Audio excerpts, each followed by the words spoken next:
Please allow me to present something to you. I have something important to tell you, and I would greatly appreciate it if you could all sign this document.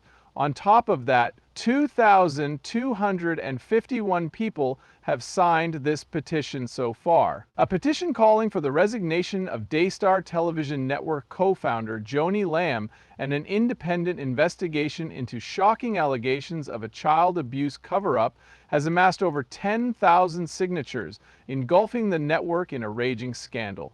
The petition, which has quickly gained a tremendous amount of support, accuses Lamb and the network of failing to sufficiently address serious allegations involving a Daystar employee.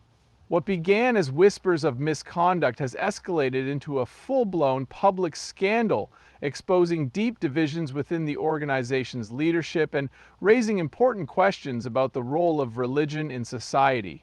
With more than 10,000 signatures, this petition sends a clear and unmistakable message. The public at large is unwilling to budge or accept any form of compromise at this point. Not only are there a handful of people challenging the accusations, but there is a rapidly growing movement of concerned citizens who believe immediate action is necessary.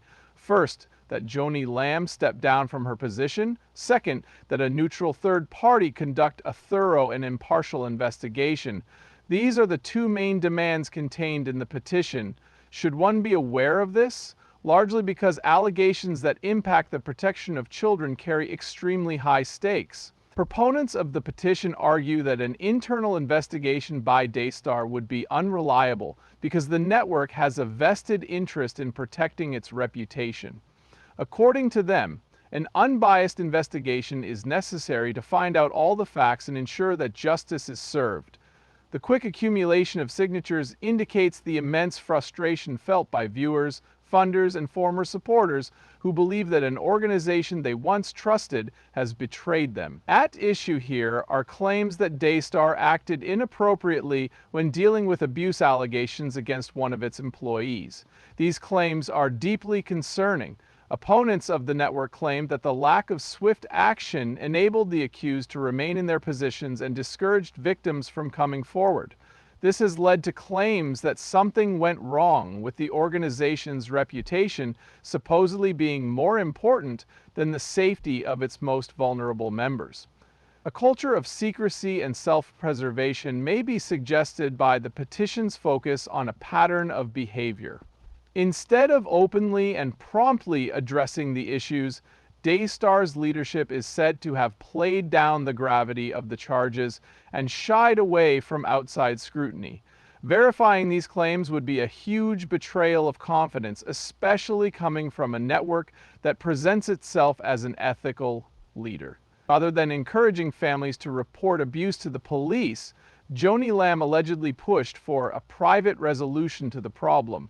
Among the many damaging accusations leveled against her, this one stands out. An obstruction of justice, a serious violation of law and ethics, could result from this if proven true.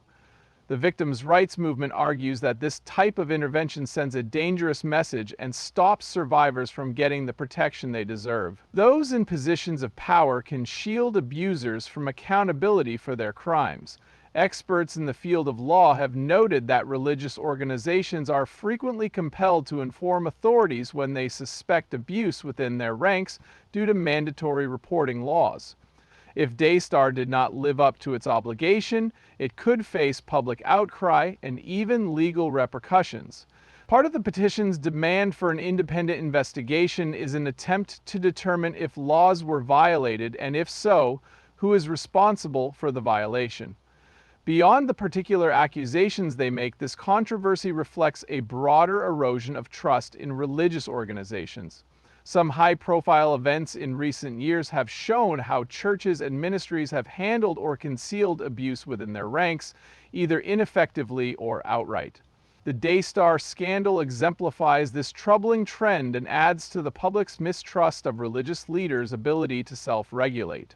Numerous petition signatories are now disillusioned due to their long-term backing of Daystar. Frustration is building up, and it's not due to a single incident. At issue here is the idea that the network would put its own existence ahead of its moral obligations. The institution's foundational principles of faith and honesty have been utterly and horribly betrayed by this. The accusation that victims were pressured into silence might have been the most upsetting part of this narrative. Several survivors and their families have shared stories of being met with resistance when they tried to voice their concerns. Some have even gone as far as saying their worries were ignored or minimized. As is common practice in cases of abuse cover-ups, they assert that narratives were altered in some cases to cast doubt on their testimonies. The suffering that survivors are already going through is only made worse by this kind of approach. Because of this, other individuals are afraid to speak out. Proponents stress that in order for victims to be heard, victims must be given a platform to speak out, not silenced, in order for organizations to be held accountable. Not only does the petition's unprecedented growth show a wave of outrage, but it also highlights the need for structural reform. Those who back Joni Lamb aren't content to simply call for her resignation. A lot of changes are happening to the way Daystar and similar organizations deal with allegations of abuse. Among its components are open reporting, external scrutiny, and general accountability, as well as a zero-tolerance attitude toward those who permit misconduct. Legal experts and advocates are in agreement that this case could set a new standard. Daystar may be forced to confront these claims directly, which could lead other religious institutions to reconsider their own policies. They risk having a similar reaction if they don't do it. This debate is definitely not happening in a vacuum. There is a larger reckoning happening within religious organizations about who should be protected in cases of abuse, who should have authority, and who should be responsible for what. For a long time now, Christian institutions have been under more and more scrutiny for how they deal with allegations of wrongdoing, just like many other powerful groups. People will no longer put up with resolutions that are met with empty promises and closed doors. Right now, people want institutions meant to uplift and protect them to stop being complicit in harm and start doing something about it. Throughout human history, religious groups have been influential, often taking on the role of moral police while also serving as hubs for learning, fellowship, and community service. Yet, on rare occasions, this authority has been misused, leading to scandals that cast doubt on the credibility of both believers and non-believers. The current digital era has made crises like these even more devastating. Because of the widespread and immediate reach of social media, companies can no longer ignore or downplay customer complaints. Within this broader context, understanding Daystar's predicament and the controversy surrounding its leadership is essential. Neither a single network nor a single leader is immune to the problem. We are dealing here with a pattern of behavior that has been observed across many faiths.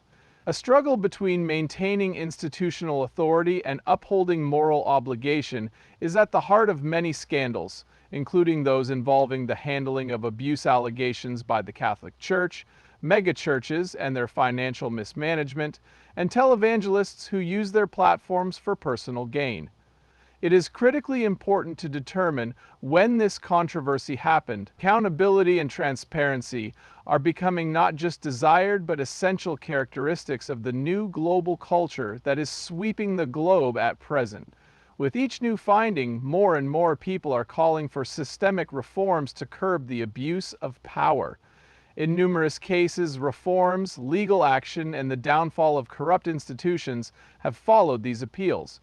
Many believers find that their faith is very personal. It is not enough to believe in God. One must also have trust in His servants. But there are serious consequences when that trust is betrayed.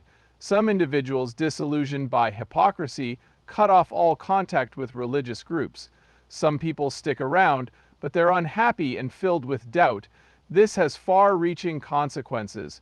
It affects not only congregations and families, but also the public's view of Christianity as a whole. The network's reaction to the allegations leveled against Daystar is just as controversial as the alleged events themselves.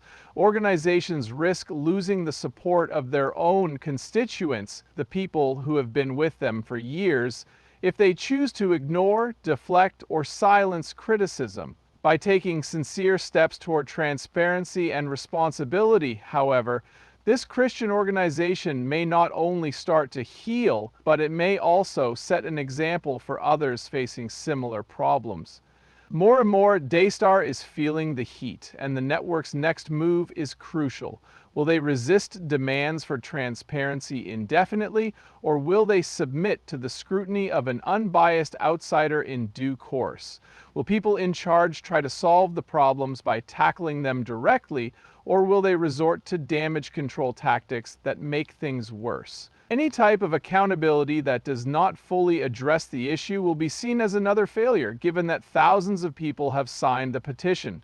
A significant shift in public opinion has occurred during the last several years, especially with respect to long-established, unshakable institutions. The rise of investigative journalism and online activism has made it much more difficult to maintain a cover-up. If Daystar's leadership thinks they can ride out this storm by being mum or intentionally vague, they may be underestimating the power of an educated and mobilized audience. Furthermore, many Christians find themselves confronted with a theological dilemma as a result of this situation. Given the current state of affairs, how can true remorse be shown? Is it enough for leaders to just say they're sorry, or should they really do something to make things right and start over? From the prophets who denounced immoral practices to Jesus who questioned the power of religious leaders, the Bible is filled with accounts of people who were held accountable. It is critical that Daystar acts in line with these principles if it wants to be acknowledged as a truly Christian organization. I can tell you one thing for sure, this story will not let you go. Both the public's demands for answers and the severity of the charges are out of hand. The fate and legacy of Daystar will be determined by its decision to approach this dilemma with integrity or rebellion. Other religious groups will surely be watching this case closely because its outcome could set a precedent for future handling of comparable situations. Christian media has impacted millions of people globally and has played a significant role in shaping modern evangelical culture. Many people look to networks like Daystar for guidance in matters of the spirit, rather than merely as sources of entertainment. This means that their actions or inaction have a significant impact. Daystar has an opportunity to lead by example if it chooses to be transparent. It is possible to establish procedures for independent supervision, adopt a policy that emphasizes responsibility, and engage with individuals who have voiced concerns in a genuine way. Doing so would further affirm the integrity of Christian broadcasting while also restoring a certain degree of confidence. The network's decision to withhold information, deny information, or shift blame, however, might have far-reaching consequences. We have seen firsthand how other ministries have crumbled due to their own inability to fight corruption. It is very difficult to rebuild trust after it has been damaged. Moreover, such blunders hurt the targeted institution and cast a negative light on Christianity generally, adding to the cynicism felt by those who are already wary of religious organizations. When you get down to brass tacks, it's not about any one network or leader in particular.